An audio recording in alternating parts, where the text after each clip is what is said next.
নমস্কার বন্ধুরা, চুমকি রন্ধনশালায় আপনাদের সবাইকে স্বাগত। হাজির হয়েছি পূর্ণ নিরামিষভাবে তৈরি চানা পানির মশলার রেসিপি নিয়ে।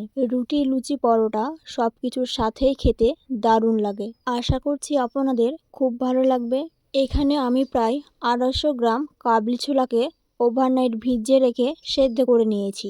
এছাড়াও নিয়েছি পানিরটা আমি কিউব আকারে কেটে নিয়েছি।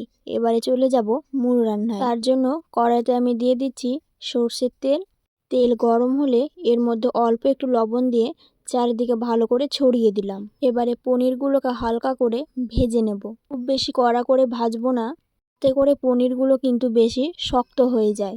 দেখতেই পাচ্ছেন হালকা করে পনিরগুলোকে আমি ভেজে তুলে নিচ্ছি। আর এরকম হালকা করে ভেজে নিলে কিন্তু টেস্টটাও অনেক ভালো হয়। তেলের মধ্যে দিয়ে দিচ্ছি গোটা গরম মশলা, এলাচ, লবঙ্গ, দারচিনি আর হাফ চামচ পরিমাণে গোটা জিরে।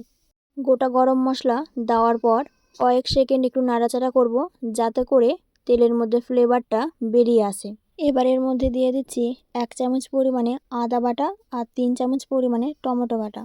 আদা টমেটোটাকে একটু কষিয়ে নেব, যাতে করে আদা টমেটোর কাঁচা গন্ধটা চলে যায়। আদা টমেটোর কাঁচা গন্ধ চলে গেছে। এবার এর মধ্যে দিয়ে দিচ্ছি হাফ চামচ পরিমাণে হলুদ গুঁড়ো, হাফ চামচ পরিমাণে কাশ্মীরি লঙ্কার গুঁড়ো আর হাফ চামচ পরিমাণে ঝাল লঙ্কার গুঁড়ো। আবারও ভালো করে কষিয়ে নেব সমস্ত কিছু একসাথে। গুঁড়ো মশলা দেওয়ার কারণে মশলাটা শুকনো শুকনো হয়ে গেছে, তার জন্য অল্প পরিমাণে একটু জল দিয়ে ভালো করে কষিয়ে নেব। এই কষাতে এর মধ্যে দিয়ে দেব 1 চামচ পরিমাণে ধনে গুঁড়ো আর হাফ চামচ পরিমাণে জিরে গুঁড়ো। ধনে জিরে গুঁড়ো দিয়ে দিয়েছি। এবার আর একটু কষিয়ে নেব। গুঁড়ো মশলা দেওয়ার পর খুব ভালো করে কষিয়ে নিয়েছি। এবার এর মধ্যে দিয়ে দিচ্ছি পোস্ত, কাজু বাদাম আর চালমগজ বাটা 4 চামচ পরিমাণে। আর দিয়ে দেব স্বাদ মতো নুন আর স্বাদ মতো চিনি। দিয়ে দিচ্ছি 1 চামচ পরিমাণে কসুরি মেথি। দেখুন মশলাটা কষানো হয়ে গিয়ে সুন্দর তেল ছেড়ে বেরোচ্ছে। এবার এর মধ্যে দিয়ে দিচ্ছি আগে থেকে সেদ্ধ করে রাখা কাবলি ছোলাগুলো। এবার কাবলি ছোলাগুলোকে দিয়ে দেওয়ার পর মশলার সাথে কাবলি ছোলাগুলোকেও একটু কষিয়ে নেব। খুব বেশি নয়, 3 থেকে 4 মিনিট এইভাবে ভালো করে কষিয়ে নিচ্ছি। তারপর এর মধ্যে দিয়ে দিচ্ছি পরিমাণ মতো জল। এই রান্নায় খুব বেশি ঝোল কিন্তু থাকবে না, আবার একেবারে শুকিয়ে গেলেও ভালো লাগবে না। দেখুন গ্রেভিটা ভালো করে ফুটতে শুরু করলে আগে থেকে ভেজে রাখা পনিরগুলো যোগ করে দিচ্ছি। তারপর খুব ভালো করে মিশিয়ে নেব, তাতে করে মশলার সুন্দর ফ্লেভার পনিরের সঙ্গেও মিশে যায়।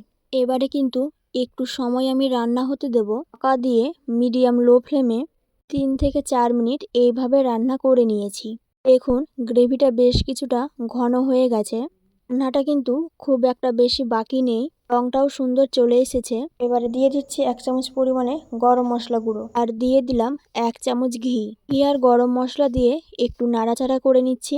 আমাদের সম্পূর্ণ নিরামিষভাবে তৈরি চানা পানির মশলা একেবারে প্রায় রেডি। এখন ঢাকা দিয়ে 1 মিনিট রান্না করে তারপর গ্যাসের ফ্লেমটাকে বন্ধ করে স্ট্যান্ডিং টাইমে দিয়ে দিচ্ছি প্রায় 4-5 মিনিট। দেখতেই পাচ্ছেন কতটা লোভনীয় দেখতে হয়েছে, খেতেও কিন্তু সত্যি দারুণ হয়।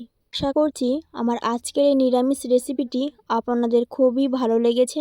ভালো লাগলে আমার চ্যানেলটি সাবস্ক্রাইব করে নেওয়ার অনুরোধ রইল। পাশে থাকা বেল আইকনটা অবশ্যই প্রেস করে দেবেন, কারণ আমি চ্যানেলে যখনই কোনো নতুন রেসিপি শেয়ার করব নোটিফিকেশন আপনাদের কাছে পৌঁছে যাবে। আজকের মতন এই পর্যন্ত, আবারও হাজির হয়ে যাব নতুন কোনো রেসিপি নিয়ে। ভালো থাকবেন, সুস্থ থাকবেন, ধন্যবাদ।